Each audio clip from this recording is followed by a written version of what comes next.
बिस्मिल्लाहिर्रहमानिर्रहीम। मैं हूं यासीन चौधरी और आप देख रहे हैं हमारा यूट्यूब चैनल। आज हम आपसे चकवाल की जो एक बहुत खूबसूरत जगह, एक सियाहती मकाम शेयर करने आए हैं। ये एक चश्मों का, बल्कि आप यूँ कह लें कि एक बहुत बड़ा दरिया नुमा नदी जो है वो एक सैकड़ों फुट बुलंद पहाड़ की आखिरी गहराई में से निकलती है और नीले पानियों का ये एक बहुत बड़ा मंबा, एक बहुत बड़ा ज़ख़ीरा सदियों बल्कि शायद हज़ारों सालों से इस जगह पे जारी और सारी है। नीला वाहन का ये मकाम खूबसूरती में अपना सानी नहीं रखता। कलर कहार से अगर आप बोछाल और फिर भलियाल गांव में आएँ तो वहाँ से एक गहरी खाई में ये मकाम वाक़या है।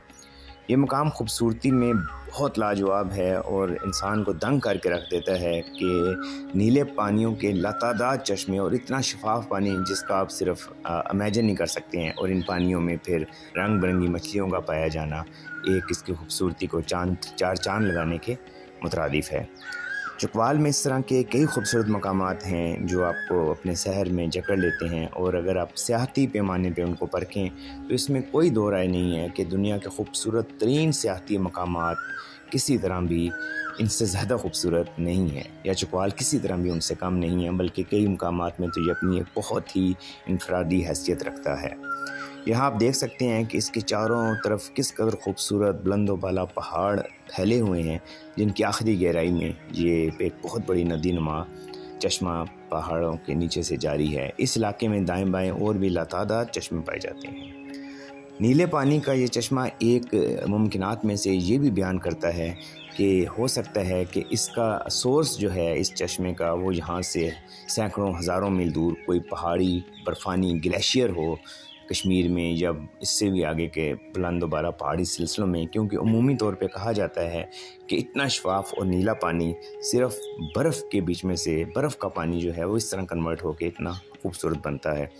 तो इसको तो आप यकीनन किसी बहुत बड़ी रिसर्च का अगर हिस्सा बनाएं तो फिर ये इस चीज़ तक पहुंचना मुमकिन होगा, क्योंकि ये पानी गर्मियों में भी इतना ठंडा होता है कि आप इसमें नहाते हुए भी आपको एक कमाल का एहसास होता है।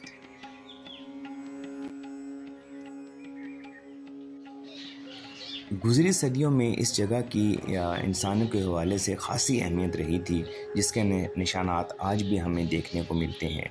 इन तेज़ रफ्तार और बड़े चश्मों में बाकायदा तौर पर बहुत बड़ी बड़ी पंचकियाँ लगाई गई थी, जो दूर दराज के लोगों की गंदम पीसने की ज़रूरियात को पूरा किया करती थी। इन पंचकियों के निशानात अब भी आपको मिलते हैं, बल्कि कुछ अर्सा कबल तक भी कहा जाता है कि ये पंचकियाँ काबिल इस्तेमाल थी। चकवाल में इस तरह के चंद और मकामात भी हैं जहाँ पर आज भी पंचकियों के ज़रिए आटा पीसा जाता है, और पंचकी के इंसानी आटे की इंसानी सेहत में क्या अहमियत है इसका अंदाज़ा सिर्फ वही लोग लगा सकते हैं जो ये आटा इस्तेमाल करते हैं या इसके बारे में जानते हैं। तो इस लिहाज से भी आप कह सकते हैं कि ये कोई गुमनाम मकाम नहीं रहा था। गुज़री सदियों में भी इंसानों के लिए इस मकाम की बहुत अहमियत है।